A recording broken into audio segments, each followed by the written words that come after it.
نحمده ونصلی علی رسولہ الکریم، اما بعد فاعوذ باللہ من الشیطان الرجیم، بسم اللہ الرحمن الرحیم۔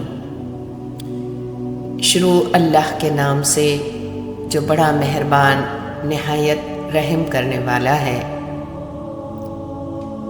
عربوں کا طریقہ تھا کہ جب وہ کسی کام کا آغاز یا ابتدا کرتے تو وہ بتوں کا نام لیا کرتے تھے، لیکن آپ صلی اللہ علیہ وسلم پر جب وحی نازل ہوئی اقرأ بسمی، تو آپ صلی اللہ علیہ وسلم کا معمول تھا کہ آپ کسی بھی کام کی ابتدا میں بسمک اللہ ارشاد فرمایا کرتے تھے۔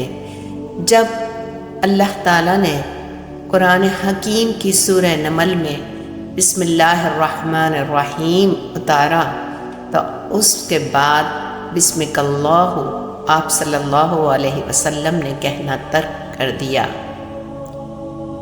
بسم اللہ الرحمن الرحیم، یہ وہ محبوب کلمہ ہے، یہ وہ عظیم کلمہ ہے کہ جس کو ادا کرنے کے بعد انسان اپنے رب کے ساتھ ایک ایسے تعلق سے جڑ جاتا ہے گویا اس نے اپنے آپ کو اللہ کے سپرد اور اپنے کام کو اللہ کے حوالے کر دیا۔ یہ وہ کلمات ہیں کہ جس میں اللہ کی وہ صفات ہیں جس میں رحمت شامل ہے، یعنی رحمان اور رحیم۔ اور بسم اللہ الرحمن الرحیم پڑھنے سے شیطان بھاگ جاتا ہے۔ آپ صلی اللہ علیہ وسلم نے فرمایا کہ جس کام کی ابتدا اللہ کے نام سے ہو وہاں شیطان کا وجود باقی نہیں رہتا، شیطان وہاں سے غائب ہو جاتا ہے، اور جب اللہ کے نام سے کام کا آغاز ہو تو اس کام میں برکت ہوتی ہے۔ آپ صلی اللہ علیہ وسلم نے فرمایا کہ شیطان اپنے ساتھیوں سے کہتا ہے کہ جس گھر میں اللہ کا نام لے کر داخل نہ ہو وہ گھر میں ہمارے لیے رات گزارنے کا جگہ ہے، اور جس کھانے پر اللہ کا نام نہ لیا جائے وہ ہماری خوراک ہے۔ اپنے ساتھیوں سے کہتا ہے کہ اس گھر میں تو ہمارے لیے خوراک اور رہنے دونوں کا انتظام ہے۔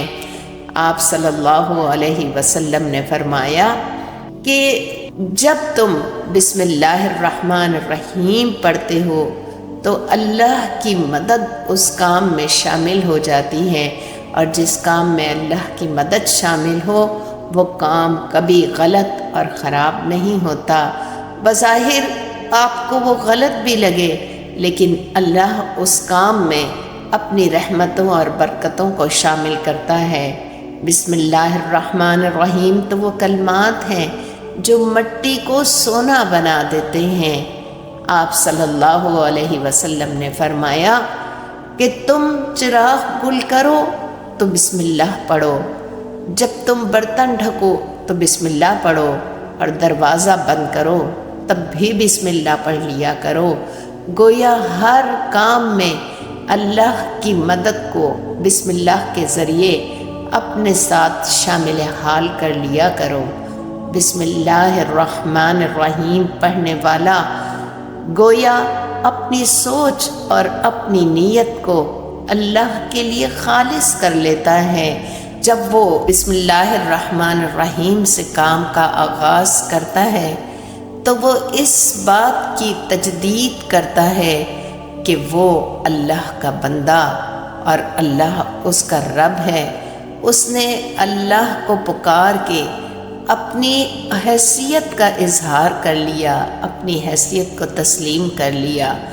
گویا بسم اللہ الرحمن الرحیم کبھی کام کی ابتدا سے پہلے پڑھنا نہ بھولیں، چاہے آپ کو باتھ روم ہی کیوں نہ جانا ہو تب بھی بسم اللہ پڑھ کر جائیں۔ ہر کام کا آغاز اور ابتدا بسم اللہ الرحمن الرحیم سے کریں تاکہ اللہ کی مدد ہمارے کام کو آسان اور بہترین بنا دے۔ وآخر دعوانا ان الحمد للہ رب العالمین۔